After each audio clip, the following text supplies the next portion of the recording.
It began without drama. A shift so small he might have missed it, had it not repeated itself with the kind of precision that makes the mind spiral. At first, he thought it was sleep inertia, that hazy confusion where you forget which side of the bed you fell asleep on. But by the fourth night, when he awoke again at 2:41 a.m., body positioned the opposite way from how he had lain down, feet where his head should have been, blanket twisted unnaturally around his torso, he knew something was off.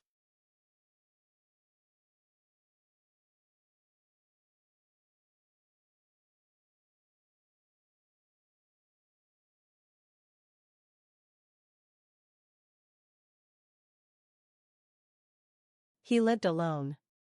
Always had. A sparse, neat apartment with everything in its place, bed by the window, nightstand on the left, a single lamp that he always turned off last thing before closing his eyes. The arrangement was comforting, ritualistic. And yet, now, every night, the moment he blinked awake, pulled from uneasy sleep by no sound at all, he found himself rotated. Not just tossed by dreams. Not just tangled in sheets. But perfectly reversed, as if someone had picked him up, turned him 180 degrees, and set him gently down again.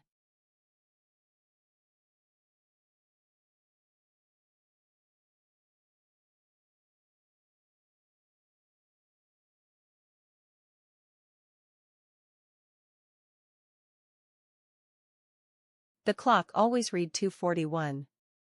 Not 2:40. Not 2:42. Always exactly 2:41.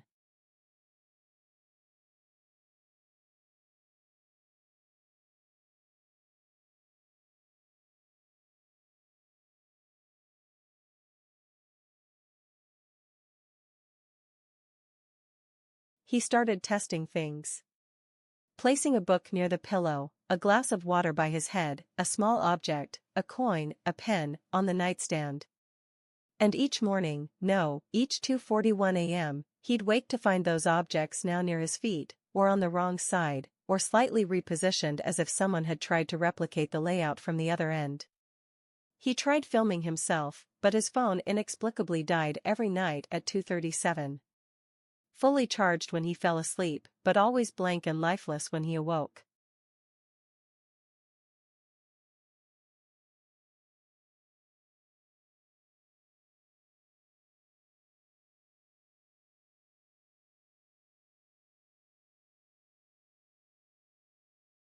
The nights became heavier.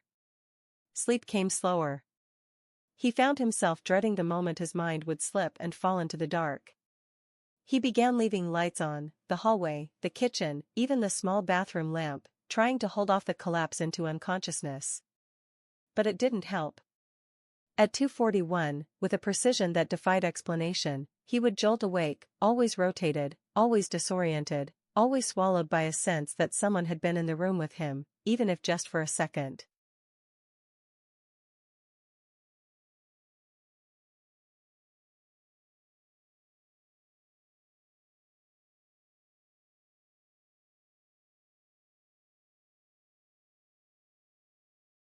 And now, as he stood in the center of his bedroom, staring at the bed he no longer trusted, he noticed something new.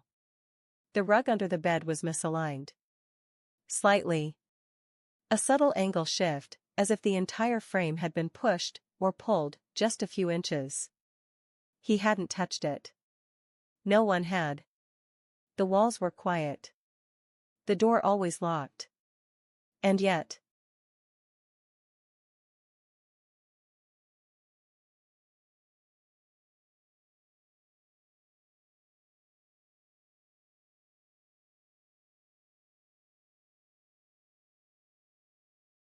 He lay down anyway. Body tense, heartbeat slow. He left the bedside lamp on this time. He told himself it would keep him anchored. That if the light remained, maybe he would too. But as the minutes ticked, as his eyelids grew heavier, as the clock neared 2:41 once again, he had the strange, unbearable sensation that the room wasn't waiting for him to fall asleep.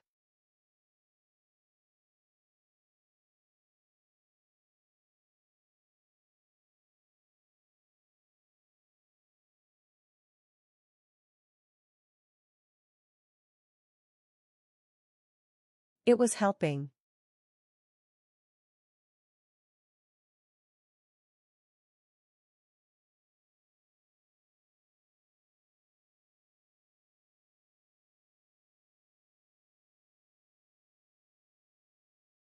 When he woke again, it was already too late to stop it.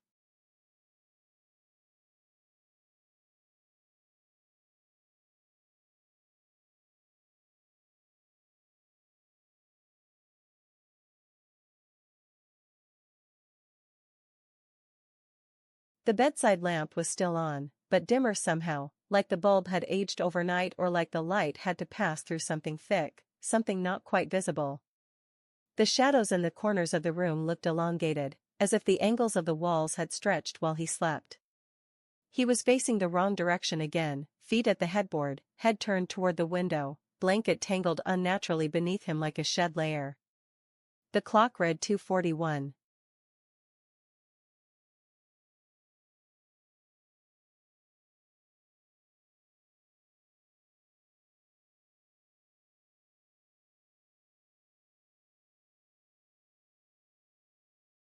But this time, there was something else. A sound. Not loud, not sharp, but persistent, a slow, soft dragging, like fabric over floorboards, barely audible over the soft hum of electricity. He sat up carefully, unwilling to shift too fast, like sudden movement might alert whatever still lingered nearby. The room smelled different, not of anything obvious, but emptier, like air that had already been breathed by something else.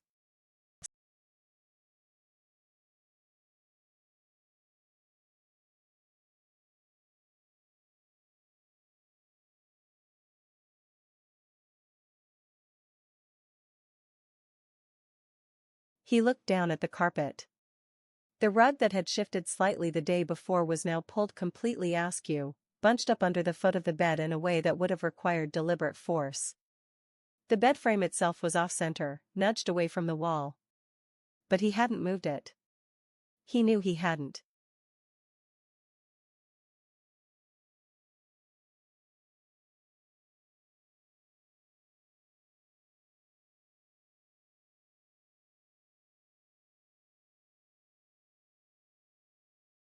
He stood, slowly. The light flickered once, not a full outage, just a stutter, like a skipped breath. He stared at the door. Still locked. Still chained. Still untouched. But the floor in front of it seemed darker, not just shadowed, but as if the floor itself had sunk, lost depth, as if something had walked there with a weight that wasn't human.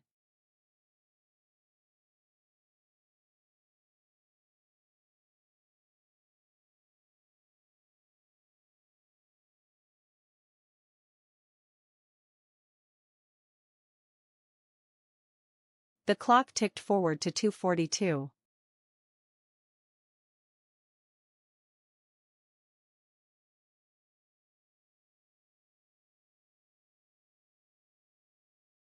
For the first time, he thought he heard breathing that wasn't his. It wasn't coming from any direction, not behind, not beside, but seemed to be threaded into the room itself, embedded in the silence like a second pulse. When he inhaled, the sound did not match. When he held his breath, it kept going.